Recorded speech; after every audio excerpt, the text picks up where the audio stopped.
He is one of the world's most infamous serial killers. He literally butchered his victims. He is responsible for the murder of 5 prostitutes in London's East End. He was peculiar, he was narcissistic, and had a rich, sadistic fantasy life. Crime scenes so gruesome, they shock even the most hardened investigators. There was a great mutilating gash down her abdomen.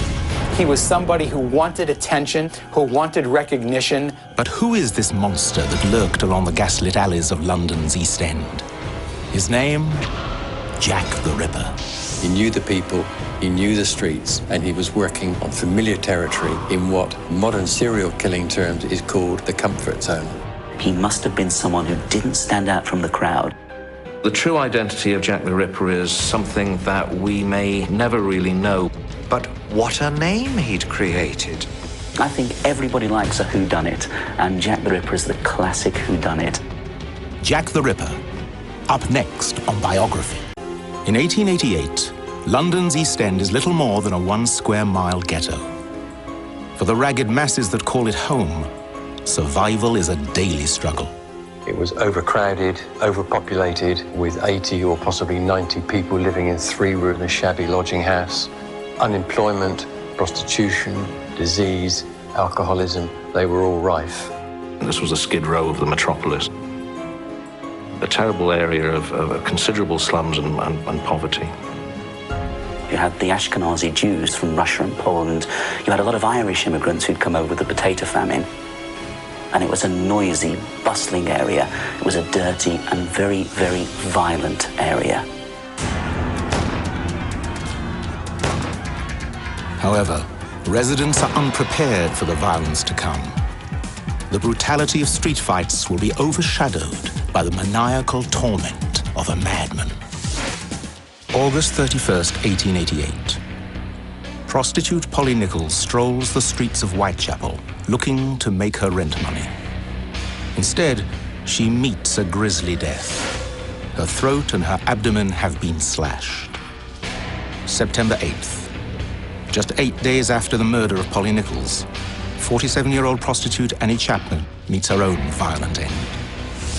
September 30th. Prostitutes Elizabeth Stride and Catherine Eddowes are slain in what becomes known as the double event.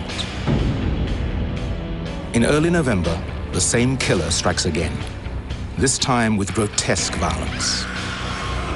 Prostitute Mary Kelly's mutilated body is discovered in her boarding room. Her body is so disfigured, she is barely identifiable. Police have a serial killer on their hands, one who calls himself Jack the Ripper. Just what type of person could commit these gruesome acts? In the more than 100 years since the murders, law enforcement, scientists and psychologists have worked tirelessly to draw up a profile of the type of man Jack the Ripper could have been. Jack the Ripper was probably someone who was around mid-20s to mid-30s. He was probably white. He certainly wouldn't have looked strange to an outside person. He would look fairly normal. He was somebody who wanted attention, who wanted recognition, and somebody who was very self-centered. But underneath the narcissism were very deep feelings of inadequacy. I wouldn't be surprised at all if Jack the Ripper was married, probably married to a woman either much older, much younger, or someone who is inadequate in some way, but somebody that he would feel totally dominant with. However, in August 1888, the residents of Whitechapel are unaware that a sadistic killer like this is lurking on the streets. Prostitutes continue to peddle their wares in the darkened streets and back alleys of Whitechapel. Mary Ann Polly Nichols is among those unfortunate souls. On the evening of August 31st, Nichols shows off her new hat to the owner of her boarding house. Though short on her rent, she drunkenly brags that with her jolly bonnet, she'll soon have her money. Polly heads out into the night, unaware of the grisly fate that awaits her. At around 3:30 a.m. on August 31st, 1888, a carter named George Cross was walking along this East London thoroughfare, then called Bucks Row, when he spied a bundle lying in a gateway that stood here. Crossing to investigate, he saw it was the body of a woman. Within moments, another carter, Robert Paul, had joined him, and they decided to go and find a police officer. They came back with 3, one of whom, P.C. Neal, shone his bullseye lantern onto the woman, and the 5 men saw to their horror that her throat had been cut. And when her body was removed to the mortuary, it was found that not only had her throat been cut almost to the bone, but there was a great mutilating gash down her abdomen. Now, if you like, that gash in itself was a clue to the personality of the killer. This wasn't just somebody robbing her and cutting her throat. There was something sick about the killer himself. Polly Nichols is not the first prostitute to be murdered in Whitechapel. Earlier in the year, 2 other prostitutes are also killed. Although eventually discredited as Ripper victims, the press alludes to a connection between the killings. On the morning of Nichols' death, the Star newspaper's headlines blare, "A revolting murder. Another woman found horribly mutilated in Whitechapel. Ghastly crimes by a maniac." The press, they had a field day, to be honest. They reported every detail of the murders, and this fed a public fascination for what was going on. In each case, the victim has been a woman of abandoned character. Each of the ill-lighted thoroughfares to which the women were decoyed to be foully butchered are off-turnings from Whitechapel Road. The fact that these 3 tragedies are so strangely alike in their details is forcing on all minds the conviction that they are the work of some cool, cunning man with a mania for murder. The alarming similarities of the murders are not lost on the Metropolitan Police, and Scotland Yard is called in to investigate. They assign one of their most decorated detectives to the case, Inspector Frederick George Aberline. He was up against a new kind of criminal, a criminal with a mentality that we now know as serial killers. These are people who are well organized, ruthless, cunning, and they seem to be able to get the devil's luck on their side, and that was certainly the case with this murderer. In the summer of 1888, London's Whitechapel district is being tormented by a serial killer. The 600,000 men, women and children who call the city's poorest enclave home now live in constant fear. A faceless, nameless killer stalks their nighttime streets. Polly Nichols is not the first prostitute murdered in Whitechapel. Earlier that year, 2 other women meet an equally violent end. I think the main thing to remember about the Nichols murder is that the newspapers and the police suddenly thought, have we got a repeat killer on our hands here? And it was immediately associated with the previous murders of Emma Smith and Martha Tabram, which probably weren't related at all, but it was certainly in the press that there may be a maniac at large. So great is the fear that rewards are offered in the hopes that the killer can be apprehended. Ellen P. Walter & Son of Spitalfields, a clothing manufacturer, writes to England's Home Office, asking them to offer a reward in exchange for information leading to the arrest of the murderer. Much to the public's dismay, the government summarily rejects the request.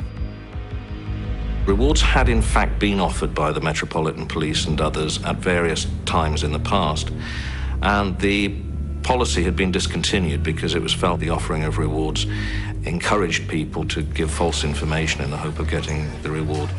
Down on the streets of the East End, Inspector Frederick Aberline of Scotland Yard and Inspector Edmund Reed of Whitechapel Division, along with their men, methodically search for the killer. While violence was commonplace in the East End, this type of murder was very unusual, and the police were ill-equipped by experience or training to be able to deal with it. And I think what they were up against was this well-organized murderer who probably lived and worked locally, and he had the knack of speedily removing himself from the crime scene and thereby avoiding capture and making good his escape. If you look at the Jack the Ripper cases, these were planned to a large degree. The offender brought a murder weapon with him. He didn't use a weapon of opportunity, and no one ever recovered any murder weapons. Detectives on the case are in a race to catch their man before he kills again. And they are not the only ones hunting the killer. On September the 5th, the Star identifies their prime suspect, a ne'er-do-well known as Leather Apron. A great scare began about somebody called Leather Apron. Leather Apron was supposed to threaten the local prostitutes and extort money from them at knife point, and a number of the prostitutes thought that this man may well have been the Ripper. The real point, of course, is that it was known that Leather Apron was Jewish, and it had nearly started anti-Semitic rioting with the suggestion that a Jew was committing these murders. Even as tensions grow hotter and the search for Leather Apron intensifies, the killer strikes again on September 8th, just before dawn. The victim is 47-year-old prostitute Annie Chapman. This was in the backyard of 29 Hanbury Street, and of course there was severe mutilation. He totally opened the abdominal cavity. Her genitals were on her shoulder.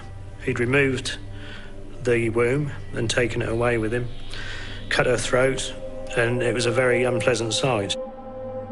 He has to mutilate the body, and when he does it in a repetitive, ritualistic way, he more or less leaves his signature or his calling card. This time, the police have an eyewitness, Mrs. Long, a local resident. Mrs. Long, who identified Chapman as a woman she'd seen standing talking to a man at 29 Hanbury Street, described the man as a little taller than the woman, and Chapman was 5 feet tall. He looked foreign. We don't know why she thought he looked foreign. And she also heard him say to the woman, "Will you?" And she replied, "Yes." And there's a further descriptive passage in the local press of the time, which didn't appear in the police reports, that he was wearing a long overcoat and a deerstalker hat. In addition to Mrs. Long's testimony, a leather apron is found lying in the rear yard at 29 Hanbury Street. 2 days later, Sergeant William Thick of the Metropolitan Police arrests boots finisher John Pizer, the man reputed to be Leather Apron. The police fight through angry mobs as they lead Pizer into the station for questioning. Cries of murderer and Leather Apron fill the air. I think to satisfy the public clamour that Leather Apron should be arrested, the police apprehended John Pizer. At least they appeared to be doing something. Now, Pizer had a dodgy record. He had attacked a man with a knife the previous year, and he was charged with indecent assault on a prostitute shortly before the murders began. Under questioning, Pizer denies that he has ever been referred to as Leather Apron. Sergeant Thick contradicts his testimony, saying he has known him for 18 years and that he's definitely the man known by that name. Eventually, Pizer provides a credible alibi and is released. The leather apron found in the yard proves to be a red herring as well. It belongs to a nearby resident. Adding to Scotland Yard's frustration, several other suspects brought in and interrogated are cleared of suspicion. And serious historians recognize that, given the limitations of forensic science, which was effectively non-existent at the time, the police really did as good a job as one could reasonably expect. The police put detectives in disguise on the streets, just trying to look the part, wearing patches, walking sticks, anything to make them not look like a detective. In fact, the joke of the time was that whatever they dressed up in, they always kept their big policeman's boots on and gave themselves away. That's not the only factor, because of course, policemen on the whole are fairly big, robust men. So I think even putting plain clothes on them didn't disguise their, their true calling. The police tactics are evidence of the terror the killer has unleashed on the streets of Whitechapel. There is a public panic, and no attempt to track the killer seems too absurd. By September of 1888, dozens of additional detectives and policemen have been moved into the East End. They are joined by members of the newly formed Whitechapel Vigilance Committee, headed by businessman George Lusk. The police continue to haul in dozens of suspects from the East End. Inspector Aberline points to Joseph Eisenschmidt, a mad Swedish butcher, as the principal suspect. At the inquest for Annie Chapman, Coroner Win Baxter concludes the killer has surgical expertise, based upon the degree of the mutilations and the fact that Chapman's uterus is missing.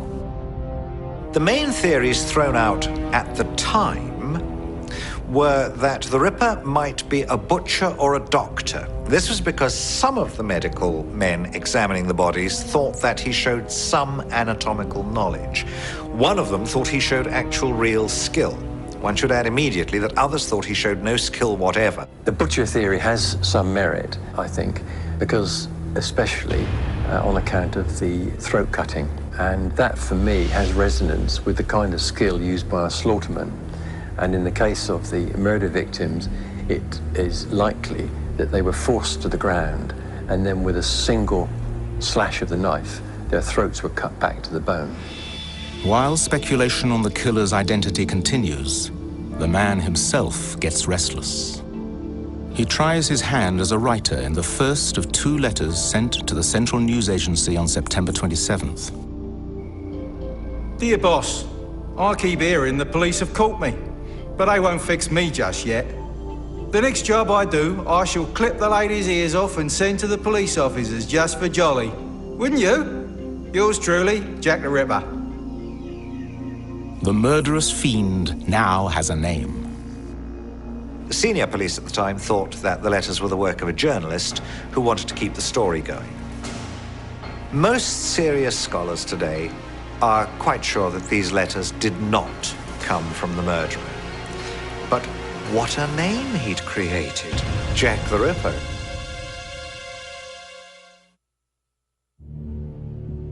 As the police hunt Jack the Ripper, the residents of Whitechapel try to carry on with their lives.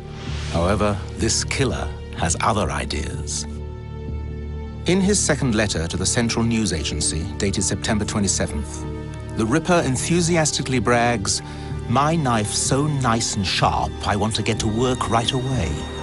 Without a doubt, Jack the Ripper wanted to take complete credit for all of the murders, and that's why he sent letters to the police describing the murders themselves.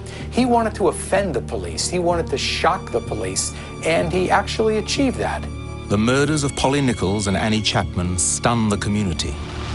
But Jack the Ripper is about to shock them even further. At 1 a.m. on the 30th of September, a carter named Louis Dimschutz pulled his cart into the backyard of the Polish and Jewish Working Men's Club, number 30, Berner Street, on the site now occupied by this school. As he did so, his pony sheared up with alarm and pulled away to the right. Dimschutz climbed down to see what had disturbed the beast and discovered the body of Jack the Ripper's 3rd victim, Elizabeth Stride. She'd only had her throat cut, and the argument for her being a Ripper victim is the killer was disturbed by the arrival of the witness Dimschutz in his horse and cart, and the killer then made his way off without carrying out any further mutilation. I don't think Stride was a Ripper victim, but I can't prove that. Police quickly arrive at the murder site and launch an intensive search of the area. They believe the killer may still be lurking nearby in the shadows. Even as police frantically canvass the neighborhood, new horrific events are about to unfold, less than a mile away in the heart of London. 1:45 a.m. on the morning of the 30th of September, 1888, P.C. Watkins of the City Police turned into Mitre Square. With his bullseye lantern, he began to move around the corners of the square. When the beam illuminated the spot just over here, he saw a bundle, approached it, and stumbled upon the body of Catherine Eddowes, Jack the Ripper's 4th victim. And here is where we see him getting horribly into his stride. Some very detailed post-mortem obsessive activity attacking the face. He took their organs out, and he did so in a very methodical way and a very brutal way that really shocked the conscience of the entire community, even the police force at that time. He nicked both eyes, he put V-shaped cuts on her cheek. The tip of her nose was cut off, she had a diagonal slash across her right cheek, and part of one of her earlobes had been detached and fell off. The abdomen was totally opened up, intestines removed. He took away with him the left kidney and the uterus. He probably wasn't fully satisfied, fully gratified with the first killing for one reason or another, and wanted to do it again. And he felt perhaps that he could do it again because of the circumstances that presented themselves at that time. For the first time since the murders began, police find significant clues on Galston Street back in the East End. One is a piece of apron, and this is important because it was a piece of Catherine Eddowes' apron. And he'd used it to wipe his hands on. It was covered with blood and mess from inside her body. Several witnesses come forward who have seen both women just prior to their deaths. Israel Schwartz, a Hungarian immigrant, witnesses a man assault Elizabeth Stride just minutes before she's killed. Schwartz goes on to describe Stride's attacker as a man 5'5" tall with dark hair and clothing, a small brown moustache and a peaked cap. Meanwhile, there's also a witness in the Catherine Eddowes case. The man a witness sees with Eddowes is a far cry from the dapper stranger associated with Jack the Ripper today. If Jack the Ripper was walking around Whitechapel section of London at that time, he would have fit in completely. If you mention that name, Jack the Ripper, to anybody, it conjures up this image of a man in a top hat carrying a Gladstone bag, stalking the shadows, looking for his unsuspecting prey. That isn't what he would have looked like. If anybody like that had approached the prostitutes at the height of the panic, then they would have screamed out and attracted attention. We know from the descriptions that he wore a peaked cap or hat, that he probably wore a pea jacket and a loosely tied scarf round his neck. If anything, he'd have had something of the appearance of a seaman. We're talking about someone who can commit a murder and then lose himself in streets where you have anything up to 10,000 people walking through those streets. And to have done that, he must have been someone who didn't stand out from the crowd.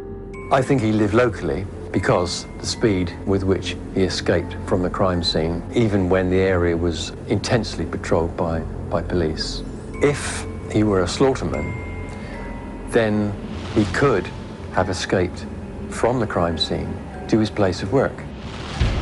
How is the Ripper able to commit such gory mutilations and escape without being covered in blood?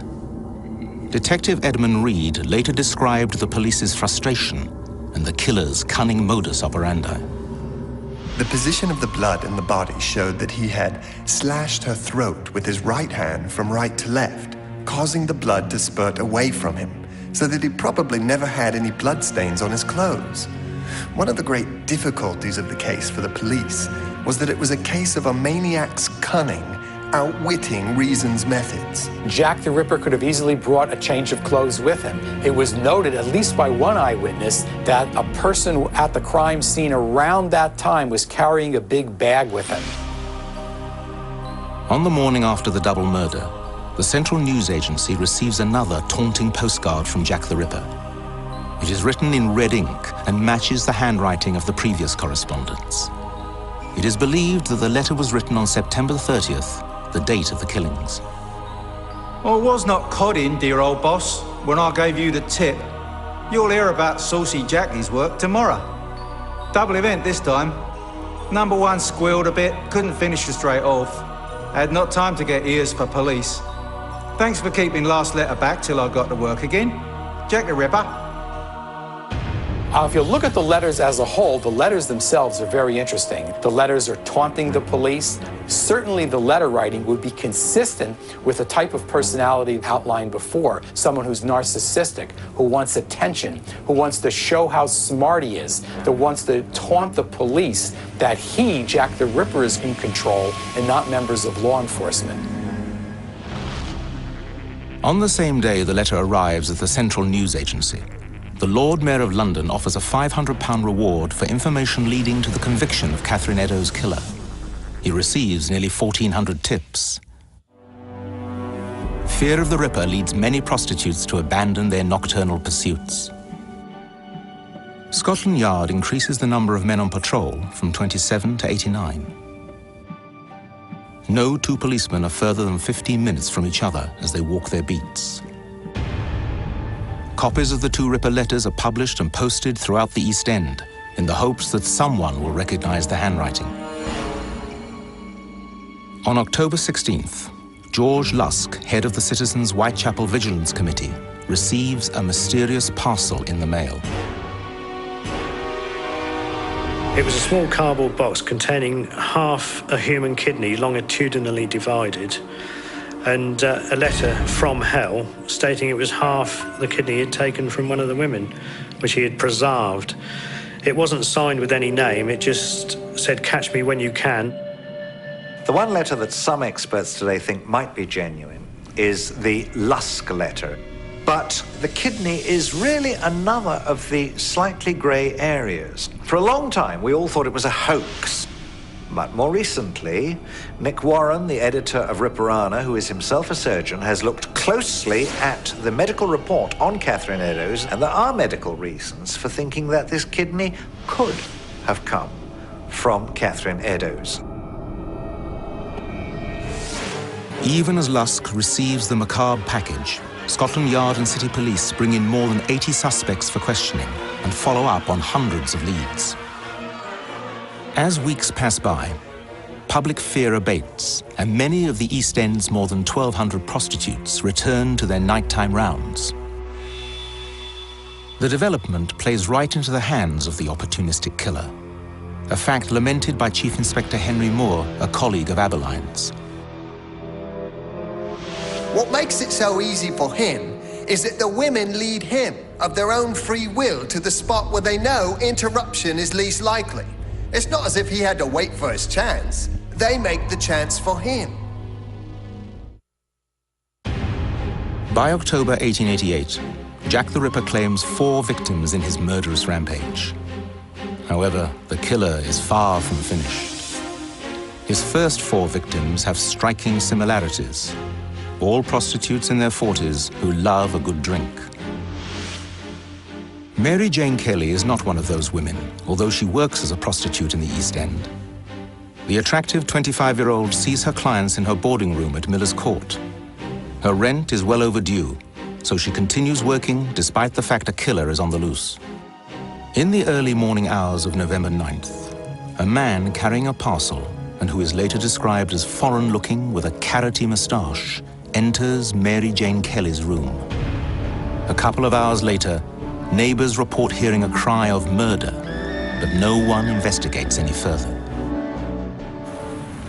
At 10 o'clock in the morning on the 9th of November, 1888, a rent collector turned into Dorset Street, now obliterated by these modern developments. He turned into Miller's Court and knocked on the door of the ground floor room. He got no reply. He pulled aside a curtain that covered a broken window pane and discovered the body of Mary Kelly, Jack the Ripper's final victim. The Mary Kelly murder was particularly gruesome because the murderer literally ripped her to pieces. Whereas previous victims had been murdered on the street, in this instance, he was invited into Kelly's room. And once he was alone with her and had closed the door behind him, then of course he could do anything he wanted. Her organs were spread all over the bed, lumps of flesh on the bedside table. Her thighs were cut down to the thigh bone. The face had virtually been totally removed. If any organ was removed and taken away in the case of Kelly, it was just the heart, and not, as with the other previous 2, the uterus. It was just a terrible sight. Certainly with Mary Kelly, he had a lot more time. There seems to be an escalation of behavior from just strangling and cutting their throat, to stabbing multiple times, ripping them open, and then total disemboweling. At least 5 women have died at the hands of the Ripper. A distraught Queen Victoria telegraphs the Prime Minister, urging some very decided action. England's cabinet authorizes a pardon to anyone who comes forward as an accomplice of Kelly's killer. Meanwhile, Scotland Yard again increases its number of patrols, from 89 to 143 men. But it proves to be a case of too little, too late, for the killings mysteriously cease. Or do they? There can be no doubt that the murders stopped, either because the murderer died, or he was arrested, incarcerated, or prevented from moving by some other cause, or just possibly because he moved somewhere else and his renewed murders were never noted. There is no other reason this type of murderer stops. Eventually, the Metropolitan Police reduce their patrols as the havoc wreaked by the Ripper dissipates and life in the slum-ridden East End returns to normal. Or so it seems. It's a common fallacy that the murders ceased after November 1888 because, of course, we have the murder of Alice Mackenzie on the 17th of July 1889. The final Whitechapel murders victim was Francis Coles on the 13th of February 1891. Could it be that Jack the Ripper has returned after a 7-month respite from his bloody rampage? The theory is taken up by Inspector Edmund Reed of the Metropolitan Police. Inspector Reed seemed to think that Mackenzie and Coles were in fact also Ripper victims. Despite Reed's beliefs, the killings, while violent, lack the frenzied characteristics of the earlier crimes. Some close to the case suggest they are the work of a copycat killer. It's unlikely, I would think, that any of those subsequent crimes were the work of the Ripper. The police are divided as to just how many women the Ripper actually killed, a debate that rages on today among Ripper historians. No one knows for certain how many murders there were. Depending on your choice of authority, the number ranges anywhere between 4 and about 18. I don't think there's anything unusual in there being uncertainty about the number of victims we can ascribe to any one serial killer. My own belief is that Jack the Ripper killed between 4 and 6 women. In my opinion, he probably killed more than that.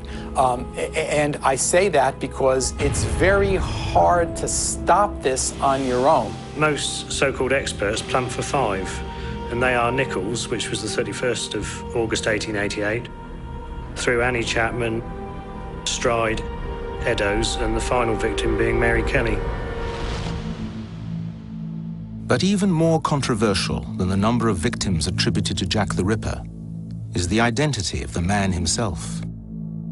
In 1894, a memorandum written by Sir Melville Macnaghten, Assistant Chief Constable of Scotland Yard's Criminal Investigation Department, appears in the Sun newspaper.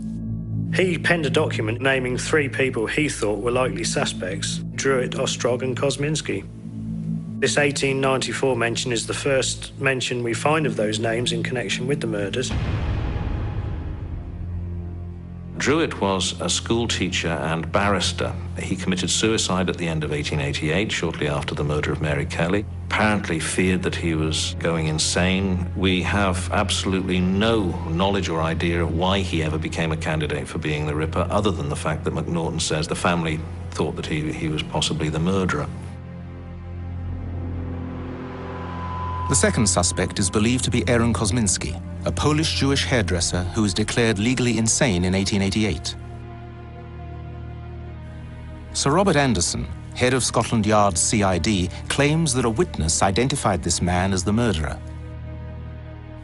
In the end, claims that he has a hatred of women and strong homicidal tendencies prove unfounded, and Kosminski is ruled out as a suspect by most Ripperologists. Macnaghten's third and final suspect is Michael Ostrog, a Russian conman who has passed himself off as everything from a surgeon to a priest. Ostrog, I think we can fairly safely dismiss. He was a much older man. He was a con man and a petty thief and was probably in France at the time of the murders. Macnaghten and Anderson are but 2 of the scores of men with a vested interest in the Whitechapel murders. What about the detectives in the field? Who do they think committed the killings? In 1903, now retired Detective Frederick Aberline suspects George Chapman, a man who was convicted of poisoning his 3 wives. Aberline believed that if you were wicked enough to poison your wives, you were clearly wicked enough to be Jack the Ripper. Well, wicked enough maybe, but psychologically, they're totally different types of crime, and Chapman clearly was not Jack the Ripper. Aberline later concedes, however, that Scotland Yard is really no wiser on the subject than it was 15 years ago. When an American journalist visits the Yard's crime museum in the early 1900s, he asks why there are no relics of the Ripper murders. The detective conducting the tour replies, "There is no more of a clue to that chap's identity than there is to the identity of some murderer who will kill someone 100 years from now."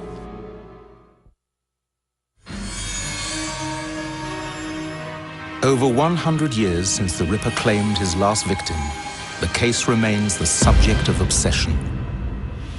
Year after year, books come out and theories come out, and each year you'll think, we've caught him, that's definitely him, that's convinced me. And then you'll read the next book and think, oh, that could be him as well. The hunt for Jack the Ripper is no longer carried out on the streets of London's East End. Now, men and women seeking the Ripper's true identity spend countless hours sifting through thousands of documents in libraries and archives around the world. In 1988, John Douglas, a former agent and profiler from the FBI's Behavioral Science Unit, attempts to reconstruct Jack the Ripper's personality.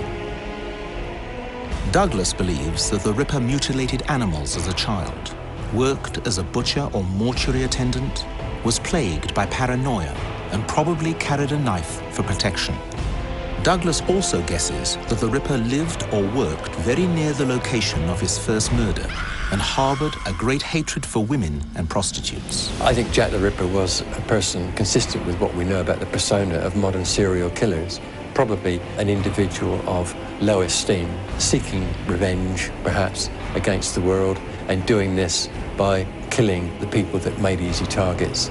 Psychologically speaking, we're talking about someone who was very much in control of his emotions to begin with, but then this bloodlust, this need to murder.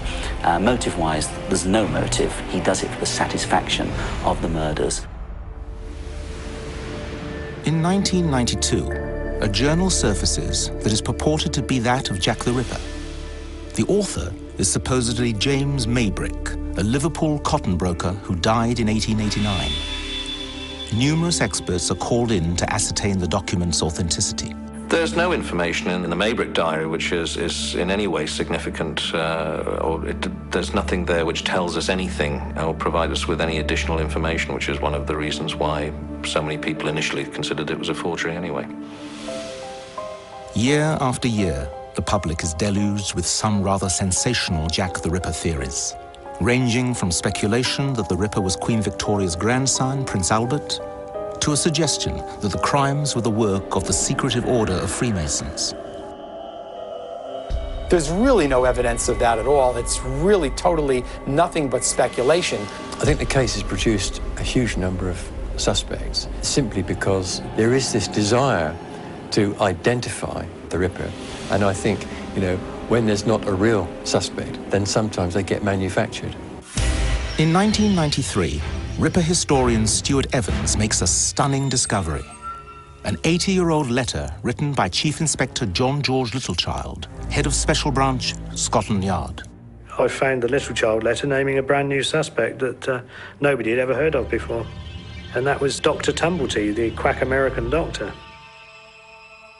Though court records from the time indicate that Tumblety was arrested on November 7th for gross indecency with a male, it's possible that he was released in time to have still murdered Mary Jane Kelly 2 days later on the 9th. A week and a half later, Tumblety jumps bail and flees to America. Scotland Yard officers pursued him to New York, so they obviously felt there was something a bit more serious than the misdemeanor of gross indecency. Tumblety eludes his pursuers and is never captured. Though much of his private life is cloaked in mystery, the not-so-good doctor remains a prime suspect today. I think if I had to give my own opinion on what the Ripper looked like, I would paint a picture of a person similar to Tumblety, who was a great misogynist. He hated prostitutes. He'd got an anatomical collection, if the stories are to be believed in the States, of wombs in glass jars. He's got all the prerequisites, and I think Tumblety is the right sort of man. As with nearly every other facet of the Ripper murders, there is controversy about Tumblety's viability as a suspect, largely because of his alleged homosexuality. Now, homosexual serial killers kill other men.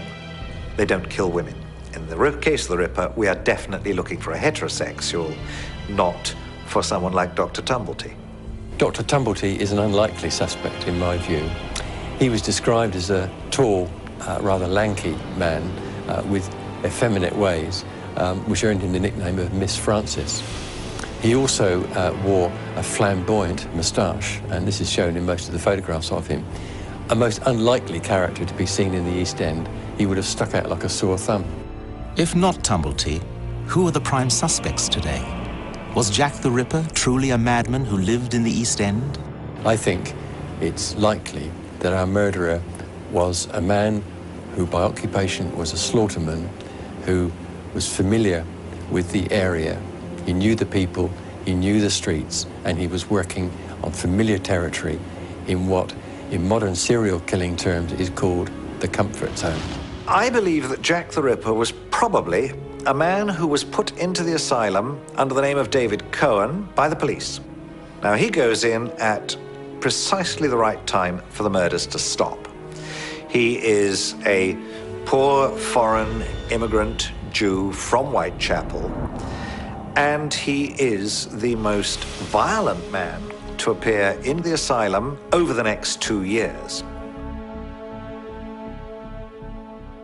My own personal opinion is that it was someone who, as many of the police officers who worked on the case say, was just an ordinary Polish Jewish immigrant living in the heart of the neighborhood. I think the idea that it was a foreigner is probably more politically motivated than scientifically motivated. I mean, any time there is something horrific that happens in one's community or country, the first people that are suspected are people that are different than the particular makeup of the community. The true identity of Jack the Ripper is something that we may never really know, but it's very difficult to say that with any certainty because so much has happened over the last few years. In 2003, crime novelist Patricia Cornwell joins in the search for Jack the Ripper. In a highly publicized novel, she identifies the killer as artist Walter Sickert. What makes Patricia Cornwell's analysis so compelling is that she combined not only forensic science, but combined it with psychological science, behavioral science, and a great deal of common sense. When you look at all of the elements of the Jack the Ripper case and look at the life, background, and behavior of Walter Sickert, it really seems to fit. In May 2006, one of the most shocking allegations in the Jack the Ripper case surfaces in Australia. Professor Ian Finlay runs DNA tests on the remaining evidence and suggests that the killer may have been a woman. The idea that Jack the Ripper was really Jill the Ripper, I think, is incorrect, and the odds of that are just astronomical. These are all men who kill women, sexually motivated serial killers. Scientists and law enforcement may still be obsessed with Jack the Ripper, but they are certainly not alone. Hollywood has made millions off the public's fascination with the elusive murderer. In the Hollywood film From Hell, Johnny Depp played the part of Inspector Abberline, and Michael Caine played the role of Inspector Abberline in the British TV series. So the interest in this subject is unflagging. Yet is it possible that we may one day learn the identity of Jack the Ripper? There are reputable historians and criminologists working on the background to these murders, and it is from their work that we may find the clues that will help us to progress a resolution to these murders. It's unlikely, but history teaches us we should keep an open mind. It is just possible that there's some nugget of undiscovered information that might come to light. But until we know for certain who the killer is, the mystery will continue to fuel the allure and the legend of this Victorian murderer. I think everybody likes a whodunit, and Jack the Ripper is the classic whodunit.